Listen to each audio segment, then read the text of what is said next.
పిల్లలకు నేర్పాల్సినటువంటి ఒక ముఖ్యమైన పాఠం ఏంటంటే ఫైనాన్షియల్ ప్లానింగ్లో.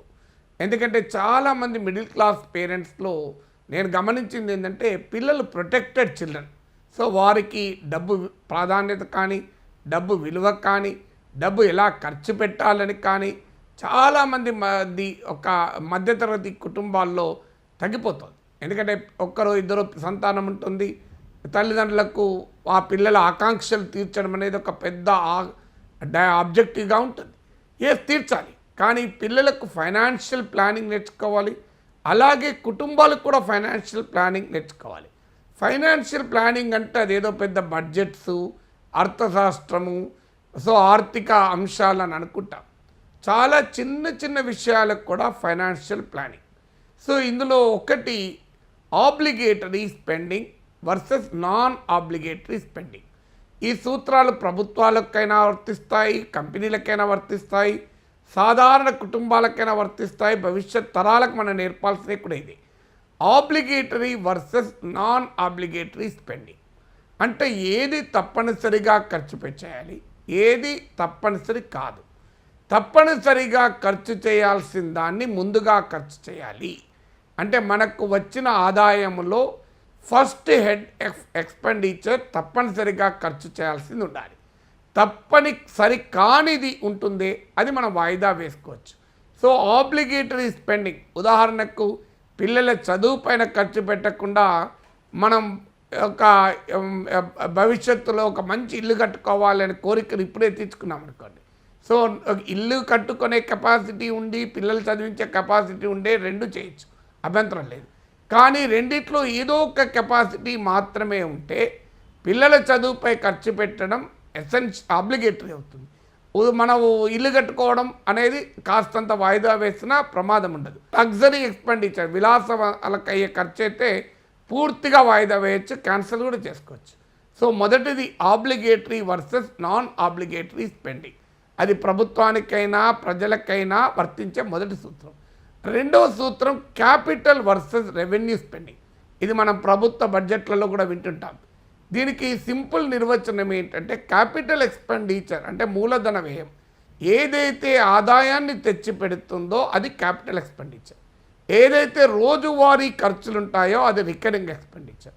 సో ఎప్పుడు కూడా మన మొత్తం ఖర్చులో, మన మొత్తం వ్యయంలో క్యాపిటల్ ఎక్స్పెండిచర్ ఎంత ఉంటుంది అనేది కీలకం. ఒక మనిషి అభివృద్ధి క్యాపిటల్ ఎక్స్పెండిచర్ అంటే ఉదాహరణకు మీరు పిల్లల చదువుపై ఖర్చు పెడతారు, అది భవిష్యత్తులో కుటుంబ ఆదాయాన్ని పెంచే ఖర్చు కనుక అది క్యాపిటల్ ఎక్స్పెండిచర్. లేదు, మీకు చిన్న వ్యాపారం ఉంటుంది, మీ వ్యాపారాన్ని పెంచుకోవడానికి ఖర్చు పెడతారు, అది క్యాపిటల్ ఎక్స్పెండిచర్. అందువల్ల మీకు ఇన్కమ్ జనరేటింగ్ ఎక్స్పెండిచర్ ఏది ఉంటే అది క్యాపిటల్ ఎక్స్పెండిచర్ అవుతుంది. సో అందువల్ల మీరు పెట్టే ఖర్చులో మీకు ఈ ఖర్చు ద్వారా ఆదాయం పెరుగుతుంది అనుకున్నప్పుడు ఆ ఖర్చుకు ప్రాధాన్యత ఇవ్వాలి. ఈ ఖర్చు ద్వారా ఆదాయం పెరగదు అనేది అనుకున్నప్పుడు ఆ ఖర్చుకు తక్కువ ప్రాధాన్యత ఇవ్వాలి. మూడవది ఏంటంటే expenditure to the income. So ఇది కూడా మనకు బడ్జెట్ డాక్యుమెంట్లో ఎక్స్పెండిచర్ టు జీడిపి అంటారు. ఎక్స్పెండిచర్ టు ద ఇన్కమ్ అంటే ఒక మనిషికి వస్తున్న ఆదాయం ఎంత, మనిషికి వస్తున్న ఖర్చు ఎంత.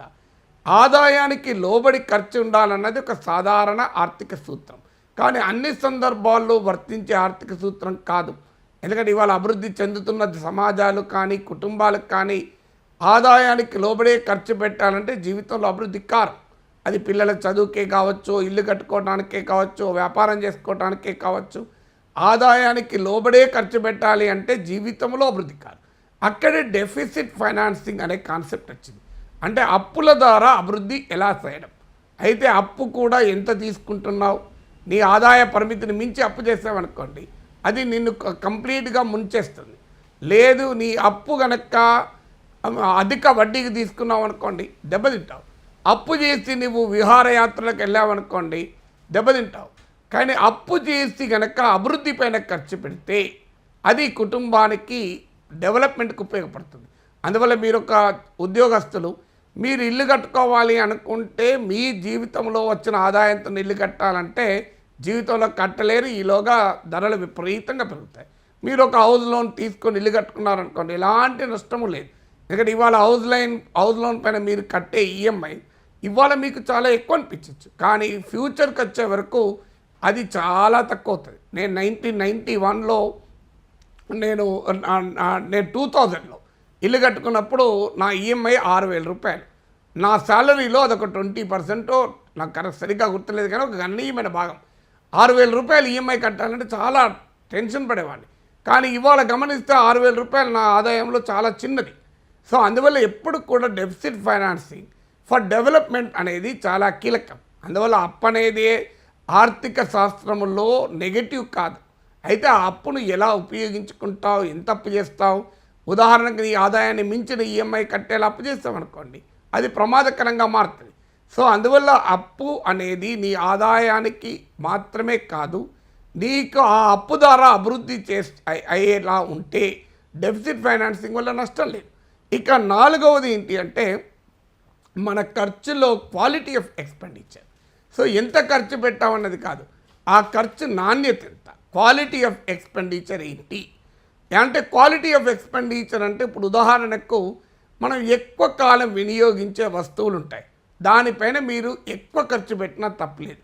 సో మీరు ఒక బ్లాంకెట్ కొనాలి, ఓ బ్లాంకెట్ మనకు 10-15 ఏళ్ళు ఉపయోగపడుతుంది, ఎక్కువ కొనండి. ఓ షర్ట్ కనుక కొన్నారనుకోండి, తక్కువ రేటు కొన్నా ఇబ్బంది లేదు, ఎందుకంటే ఆ షర్ట్ మనం జీవితకాలం వాడం. బ్లాంకెట్ అంటే దాదాపు 10 ఏళ్ళు వాడుతూ 15 ఏళ్ళు వాడే వాళ్ళు కూడా ఉన్నారు. ఒక ఇంట్లో మంచం చేయించుకున్నాం అనుకోండి, ఖర్చు పెట్టండి, అది ఎందుకంటే అది ఎక్కువ కాలం వాడతాం.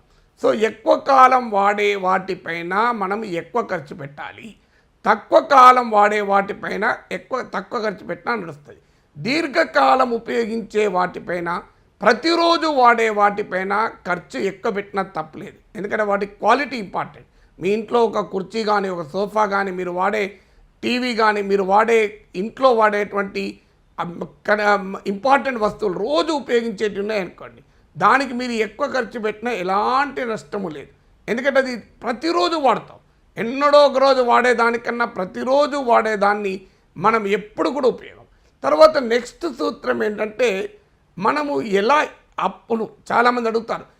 ప్రతి ఒక్కరూ కూడా తన ఆదాయంలో కొంత భాగాన్నైనా సేవింగ్స్ వైపుగా మళ్లించేటువంటి ప్రయత్నం చేస్తుంటారు, చేయాలి కూడా.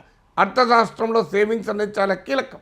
ఒక దేశం కానీ, ఒక కంపెనీ కానీ, ఒక కుటుంబం కానీ అభివృద్ధి చెందాలంటే సేవింగ్స్ కీలకం. అయితే పిల్లల చదువుపై ఖర్చు పెట్టకుండా సేవింగ్ చేయడం తెలివితక్కువతనం అవుతుంది. సో మన అవసరాలు తీరాక, ముఖ్యమైన అవసరాలు తీరాక ఎంత వీలైతే సేవ్ చేయడం, ఈ సేవ్ చేసిన దాన్ని ఎలా ఇన్వెస్ట్ చేయడం, దీన్ని మన రిస్క్ అపటైట్ అంటారు అర్థశాస్త్రంలో. సో రిస్క్ అపటైట్ ఎంత ఉంది అని మనమే అంచనా వేసుకోవాలి. రిస్క్ అపటైట్ ఎక్కువ ఉంటే మనం రిస్క్ ఉండేటువంటి అసెట్స్లో ఇన్వెస్ట్ చేయడం. ఉదాహరణకు రియల్ ఎస్టేట్లో కానీ, స్టాక్ మార్కెట్లో కానీ, బంగారంలో కానీ రిస్క్ అపటైట్ ఎక్కువ ఉన్నవాళ్ళు, అంటే ఎంత ఎక్కువ రిస్క్నైనా నేను అబ్జార్బ్ చేసుకోగలను అనుకున్న వాళ్ళు మాత్రం అలాంటి ఇన్వెస్ట్మెంట్ చేయాలి.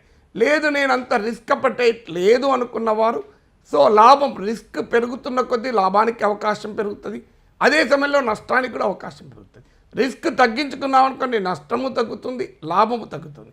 అందువల్ల ఒక రిస్క్ అప్రైజల్ ద్వారా చేయడం అనేది చాలా కీలకం. ఇక మరో ముఖ్యమైన సూచన ఏంటంటే planning for long term necessities, అంటే భవిష్యత్తులో నీకు అవసరమయ్యే ఖర్చులకు ప్రిపేర్ అయి ఉండడం. అది కొత్తగా పెళ్ళైన వాళ్ళైతే పిల్లల చదువు కావచ్చు, ఒక కొత్తగా ఉద్యోగంలోకి వచ్చిన వారు ఒక ఇల్లు కట్టుకోవటానికి కావచ్చు, లేదు ఒక ఆరోగ్యపరమైన అత్యవసర పరిస్థితులు రావచ్చు, హెల్త్ ఎమర్జెన్సీస్ కొరకు మనకు అవసరం రావచ్చు. సో అందువల్ల ఇన్సూరెన్స్ పైన ఖర్చు పెట్టడం, ఇలాంటివి ఏంటంటే భవిష్యత్తులో ఫ్యూచర్ ఎక్సిజెన్సీస్ అంటారు. అంటే ఎప్పుడు జీవితంలో ఏమి వస్తుందో తెలియదు కనుక ఈరోజు ఆదాయాన్ని ఈరోజే ఖర్చు చేస్తే భవిష్యత్తులో వచ్చే సవాళ్ళను ఎదుర్కోలేము. అందువల్ల మన ఫ్యూచర్ ఎక్సిజెన్సీస్ ఏంటి, భవిష్యత్తులో అవకాశం ఉండే ఖర్చులేంటి, ఆ ఖర్చులకు ఇప్పటి నుంచే ప్రిపేర్ అయ్యేలా ఫైనాన్షియల్ ప్లానింగ్ ఉండాలి. సో ఇది ఈ ఫైనాన్షియల్ ప్లానింగ్ అనేలో ఉన్న ఒక ప్రాథమిక సూత్రాలు.